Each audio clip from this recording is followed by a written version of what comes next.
Hello everyone, चलिए आज हम बनाते हैं पनीर टिक्का जो खाने में बहुत ज़्यादा यम्मी, बाहर से क्रंची और अंदर से मॉइस्ट होता है। आपको मैं इसकी क्रंचीनेस की आवाज़ सुनाती हूँ। देखिए कितने ज़्यादा क्रंची है कि ऊपर से जब मैं इसे फोक की हेल्प से रब कर रही हूँ तो क्रंचीनेस की आवाज़ आ रही है और शायद आप सुन पा रहे हो। और उसके बाद जब मैं इसे कट कर रही हूँ तो उसमें काफ़ी मॉइस्ट है, काफ़ी अच्छा टेस्ट है क्योंकि इसमें बहुत सारे मसाले पड़े हुए हैं। और खाने में तो ये अगर आप एक खाना चाहोगे तो शायद ही कंट्रोल कर पाओ। आप एक सेटिस्फेक्शन आएगा ही नहीं एक खा करके, तो आप ज़रूर 2-3 तो खा ही लोगे एक बार में। तो चलिए वीडियो को स्टार्ट करते हैं।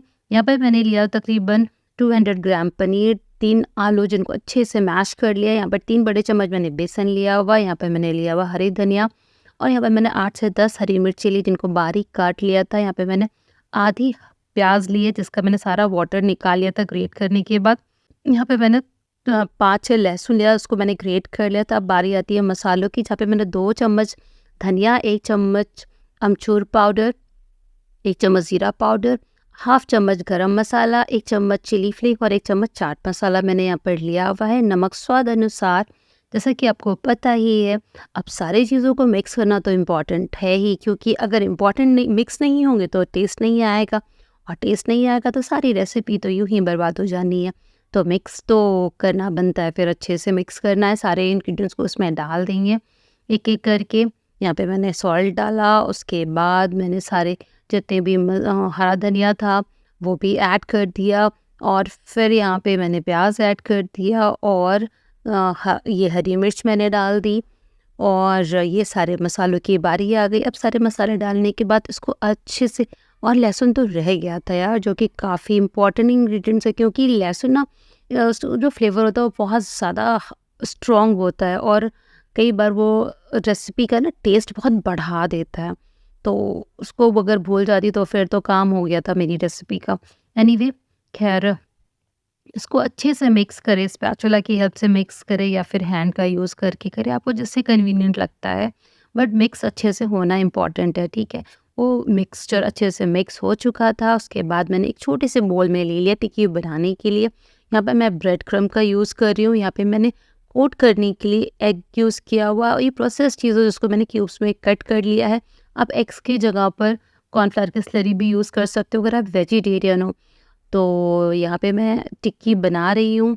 टिक्की बनाने के बाद जो प्रोसेस चीज़ थी उसकी स्टफिंग कर रही हूँ। प्रोसेस चीज़ जो है वो ऑप्शनल है कंप्लीटली। मैंने यहाँ पर थोड़ा-सा टेस्ट एनहांस करने के लिए, और प्रोटीन कंटेंट भी बढ़ जाएगा, जिससे कि होता है ना कि एक दिन में हमें पर बॉडी वेट उतना ही प्रोटीन चाहिए होता है, तो वो जो कंप्लीट करना होता है, तो वो भी था कि चलो एक अच्छा-सा प्रोटीन रिच कुछ बन जाएगा। तो इसलिए मैंने प्रोटीन और भी यूज़ कर लिया था उसके चलते, और टेस्ट भी इनहांस हो जाएगा, तो वो भी बात थी। यहाँ पर एग की स्लरी यूज़ कर रही हूँ तो अगेन प्रोटीन आ रहा है मेरी डिश में। तो प्रोटीन तो बहुत ज़्यादा इम्पॉर्टेंट है ही। अगर आप प्रोटीन डाइट में अच्छे से लेते हो तो कि आपको भूख कम लगती है और आपका वेट लॉस अच्छा होता है। तो और सबसे ज़्यादा इम्पॉर्टेंट है कि आप ब्रेकफास्ट जो है वो प्रोटीन रिच होना ज़्यादा इम्पॉर्टेंट है, कि दिन की शुरुआत प्रोटीन रिच होना चाहिए, ना कि कार्ब्स, पराठा, रोटी के साथ होनी चाहिए। सो आपने देखा मेरा एक टिक्की बातों बातों में तैयार हो चुकी है यहाँ पर, और इसी तरह से बाकी की भी स्टफिंग करके ऐसे बना लेना है। पहले टिक्की बनाई, उसके बाद एग में डिप करके कोट किया, फिर मैंने यहाँ पे ब्रेड क्रम्ब था उससे कोट करके टिक्की को रेडी कर लिया।